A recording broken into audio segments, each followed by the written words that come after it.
नमस्कार दर्शकों। अभी तक हमने वेदों के बारे में कुछ बुनियादी बातें जानी जो कि हमारे दर्शन शास्त्र विषय में प्रवेश के लिए आवश्यक है। वेदों के बाद अगली बात हम करते हैं उपनिषदों की। दर्शन शास्त्र के अध्ययन के लिए उपनिषदों का ज्ञान भी अत्यंत आवश्यक है। इस विषय के अंतर्गत हम आज सीखेंगे कि हमारे उपनिषदों जो कि 108 थे, हमारे उपनिषद विश्व के बारे में क्या सोचते थे, उपनिषद विश्व को किस दृष्टि से देखते थे, इन सब बातों की चर्चा हम इस वीडियो में करेंगे। लेकिन उपनिषदों का विश्व मत जानने से पहले हमारे लिए आवश्यक है कि हम यह जान लें कि उपनिषद कहते किसे हैं। जैसा कि देखने सुनने में आता है, उपनिषद पुस्तकों का एक संग्रह है। उपनिषद को हम 108 पुस्तकों के संग्रह के रूप में जानते हैं।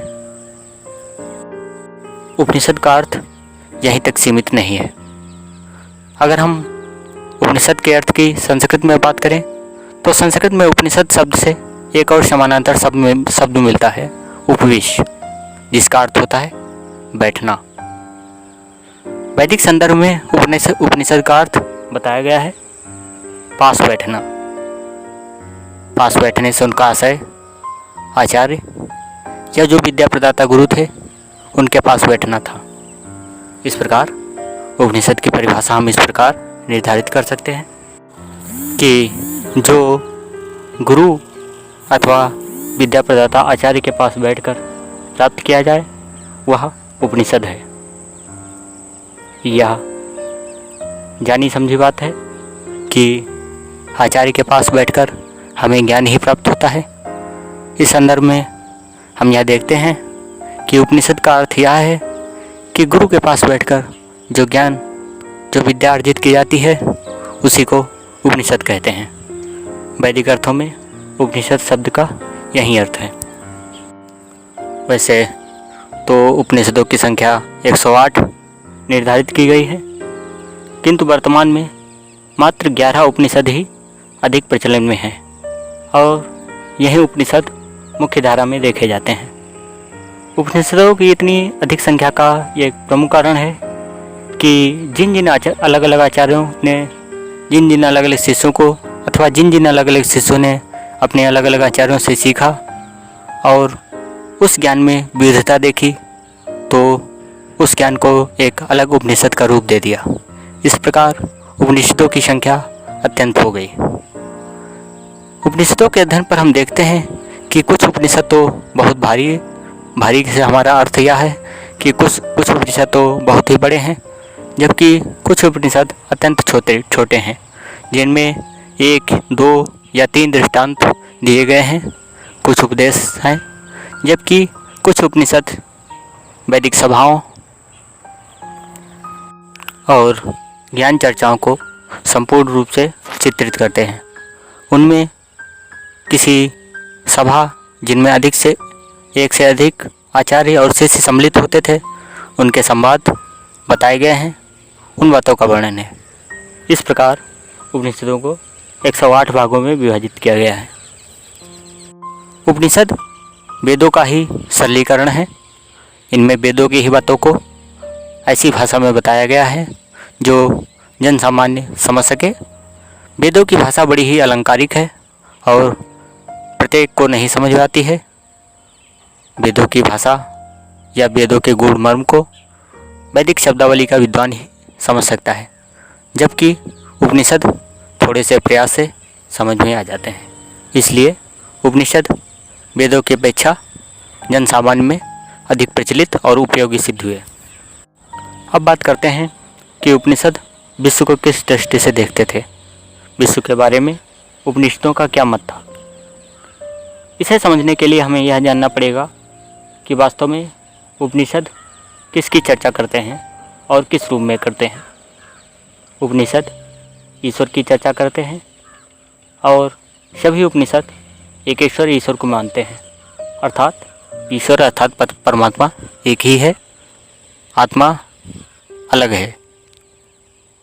उसी आत्मा का एक परमात्मा के साथ साक्षात्कार कैसे हो, इस बारे में उपनिषद चर्चा करते हैं। यहाँ पर आत्मा और परमात्मा के तर्क को छोड़कर हम इस बारे में बात करते हैं कि इन बातों का विश्व दृष्टि से क्या लेना देना है।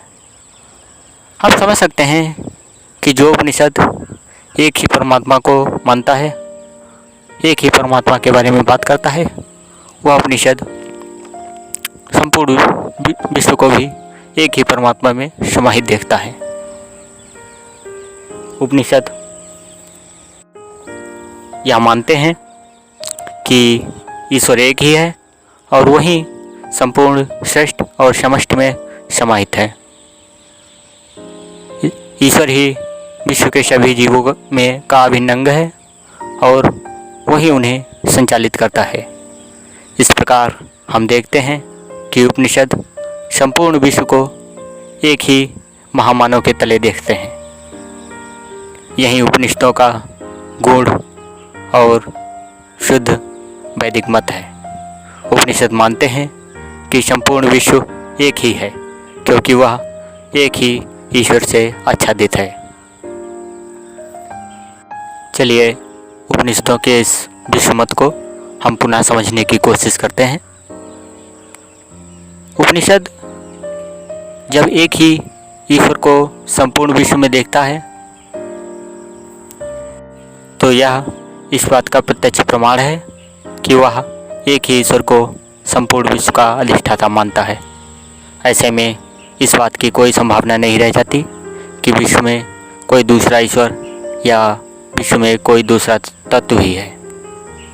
जब संपूर्ण विश्व में एक ईश्वर हुआ तो संपूर्ण विश्व के निवासी भी जो उस ईश्वर के छाया में हैं वह भी एक ही हुए। इस प्रकार उपनिषद दूसरी जातियों या स्वयं से अभिन्न दूसरे लोगों की कल्पना नहीं करता। उपनिषद संपूर्ण विश्व को एक महामानव के रूप में देखता है। वह मानता है कि संपूर्ण विश्व में एक ही मानव है, एक ही तत्व है, वह है ईश्वर। उपनिषदों की यह अलंकारिक भाषा हमें यह स्पष्ट बताती है कि संपूर्ण विश्व एक ही है। इस एकात्मवाद की धारणा या एकात्मवाद दूसरी जगह दूसरे ग्रंथों में मिलना अत्यंत मुश्किल है। अगर हम ईसाई मत जिसको भगवान जीसस ने प्रतिष्ठित किया की बात करें तो ईसाई मत भी यह मानता था कि यूनानी, यहूदी और गैर यूनानी आदि अनेक जातियां विश्व में हैं। वह इन जातियों को भिन्न भिन्न दृष्टि से देखते थे, किसी को धार्मिक दृष्टि से, किसी को अधार्मिक दृष्टि से। लेकिन धार्मिक या अधार्मिक की चर्चा न करते हुए यह महत्वपूर्ण है कि वह विश्व में अनेक जातियों को देखते थे, जबकि उपनिषदों में ऐसा नहीं है। उपनिषद संपूर्ण विश्व को एक ही परमात्मा की प्रतिछाया के रूप में देखता है और वह यह मानता है कि संपूर्ण मानव एक ही हैं और वह एक ही तत्व यानी एक ही ईश्वर के अलग अलग रूप हैं। इस प्रकार उपनिषद दूसरे मानवों में स्वयं की ही कल्पना करता है, दूसरे मानवों में भी स्वयं को ही देखने की प्रेरणा करता है। उपनिषद क्या नहीं कहते कि तुम दूसरों को दूसरी दृष्टि से देखो। उपनिषद एकत्व की कल्पना करता है, एकत्व की ही बात करता है। इस प्रकार यदि हम संक्षेप में कहें तो उपनिषदों का विश्वमत यही है कि सभी एक हैं, पूरा विश्व एक है और सभी प्राणी एक हैं, दूसरा कोई नहीं। यही उपनिषदों का विश्वमत है। आशा है आपको यह अध्याय अच्छा लगा होगा। अगले अध्यायों में हम 11 मुख्य उपनिषदों के चर्चा करेंगे। एक एक कर हम सभी उपनिषदों के बारे में पढ़ेंगे। तब तक के लिए धन्यवाद। नमस्कार।